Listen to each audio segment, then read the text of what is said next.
What's up, everyone? Welcome to today's video. Welcome to the GamerDad channel. Thank you very much for tuning in. Today we're going to be looking at Tom Clancy's The Division 1's Madison Field Hospital. This is a mission that I think really defines what the Division tried to do in the first game. Now, some of you may be aficionados of the Division 1, some of you may never have played the Division 1, but the really cool thing that the Division 1 actually did was it ingrained the world with its story, level, and gameplay telling. So the first mission that you play the moment you arrive here in this map of New York. Now, yes, there is the Brooklyn map where you play, the first mission. I think it's like Police Precinct or something like that, right?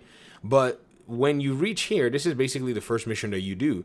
And this is supposed to be like the Madison Event Center in New York. So what they've done is, because the whole pandemic thing was going on, they use this, first responders use this as a makeshift hospital.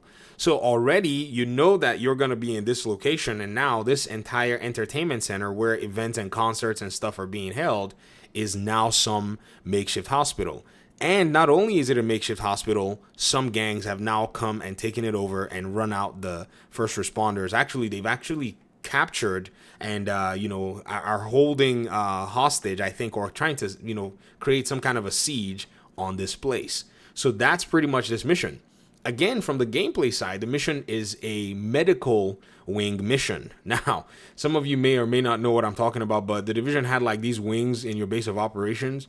Every mission that you actually did engage in allowed for you to be able to unlock a wing, or at least provide, say, some benefits to that wing in terms of getting more stuff, and it directly affects you. You, the player, basically got the effect from each wing. So we're going to run through this particular mission. I'm going to talk about the layout. We're going to talk about enemy AI placement, enemy AI behavior, something that's actually pretty cool in the Division game overall. You're going to see it all in action, and, I hope you guys enjoyed this discussion so far. All right. So the very first encounter that you're going to get is a bunch of bad guys running down these stairs. They eventually changed these character models. Does anybody remember that? These character models, like, they got tweaked mid-game. Like, the developers, like, basically came in and tweaked them after, like, an update. It was actually quite interesting to see that. Let me see if I can take this guy off. Now, shooting in Division, guys, is kind of weird because all the weapons, they required a lot of, like, accuracy. You just didn't spam fire your weapons. With the mouse and keyboard, you could to an extent, but it was still, like you still be getting like some real interesting unbalance. It's quite cool to be able to just kind of be more, disciplined with the trigger in regard to the Division 1.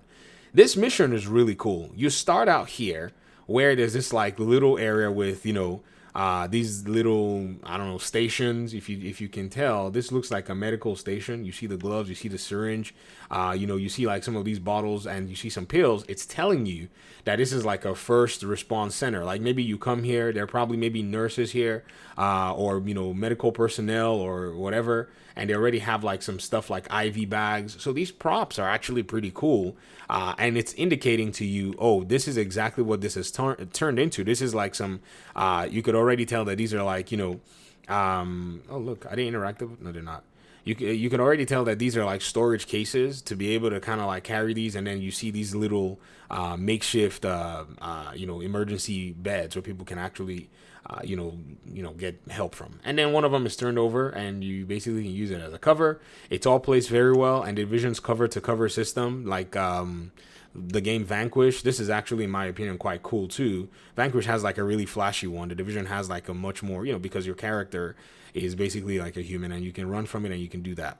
Then you have like this random place here underneath the stairs, and it's like, okay, what's going on here? And I like the way this placement is, and this looks to me more like a privacy area. If you notice, this has been closed off, and you could tell, man, there's work done in here. Somebody was thinking and saying, hey man, how about when it is you want to deal with patients who require a little bit more privacy, then you have this closed off area right underneath these escalators. All right, let's make our way upstairs, and you're going to basically see what's going on. So Khalees is the official store brand name for the Division 2. Any sports, whatever you see will be Khalees. And then you already see Sarah. This is basically catastrophic emergency response agency. This is like the FEMA of this game. They basically changed up a whole lot of acronyms. Very good work, I would say, in making it stick that way. Now, one really cool thing is you will also see Arena. seats 1 through 15, seats 12 to 22. Madison, I think it's Madison Garden or something, the real location in New York.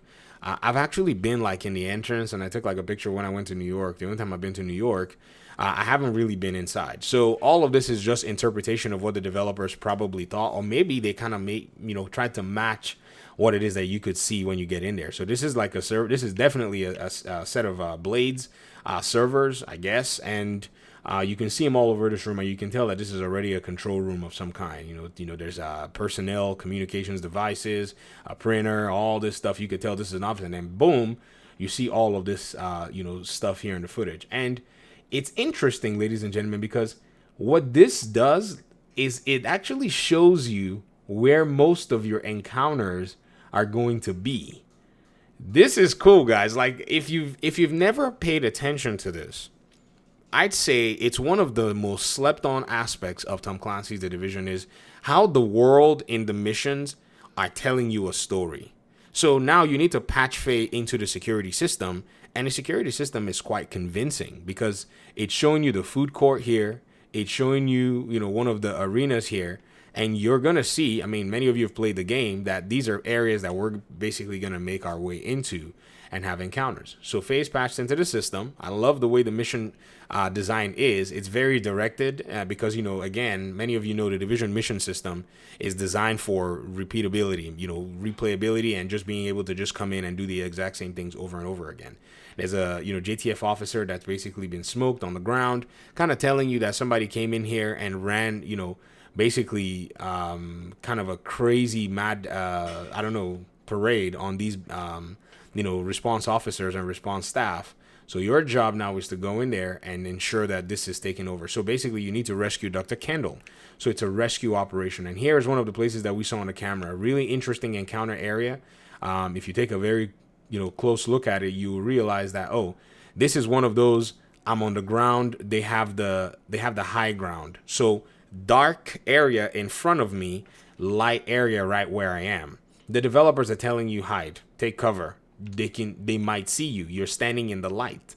That's a very interesting level design cue that you're going to see here in this particular mission. So they already got to see you. You didn't even last long. So let's go. Let's smoke some NPCs. And there's also going to be that spawning that goes on from the top there. You see that? So they get the high ground. You don't. And you can smoke them while they're coming in through here. They spawn. I think they have a spawn timer. That's based on taking out the first 2 NPCs or so, depending on the version of the mission you're playing. Additional hostiles detected. I like the way Isaac announces that, bro. Isaac, thank you very much, bro. Additional hostiles. Warning. It just tells you, like, hey, man, I detect some life forms. And I detect that they have some heavy metal to share with you. Man, I can't shoot like this, man. See, guys, I cannot shoot in Division 1, bro. I suck at shooting in this game.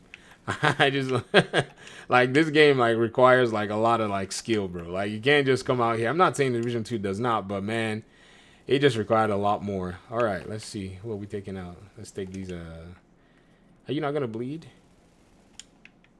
This is story too, but the enemies are level 34, so they don't care. All right, now this is really cool because this is basically where you'll see basketball games being played. You can already see that the developers did not fail to cue you in that, hey man, the Knicks play here or whatever it is, whoever the basketball team in this fictional world is.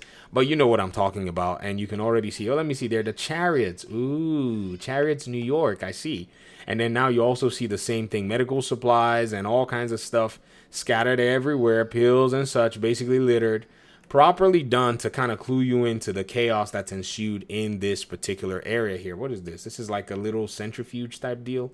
No, like a storage cabinet, sorry. And this is like a vacuum chamber of some kind where they may have to maybe compound medication of some sort. I don't know. I see the gloves, these little gloves that are inside of the chamber. And that's what I just think it is.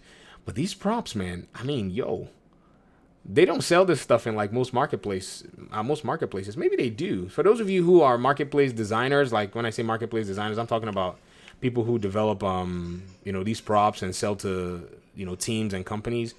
Maybe y'all need to just basically walk through the Division's inventory and just see if there's anything you guys may be missing, because this is a cool opportunity to be able to stand on the shoulders or at least like, you know, learn from all the money that was spent on this game. These are treadmills. I don't know what this would be for. Maybe they're using them to basically assess the the athletes or whatnot. And then we're gonna basically do the mission transition thing where we unload all of the ground floor and then, you know, make our way to the top floor. But this is pretty cool overall, and I wanted to go ahead and highlight this. And this video is already 10 minutes long, so what I'm going to do is I'm going to break it down. Okay, we're going to stop here for now, and then we're going to fire up another recording while we make our way through the top floor and through the rest of the mission in the game. So thanks so much for watching. I appreciate you guys' time and audience, and see you in the next one. Peace out.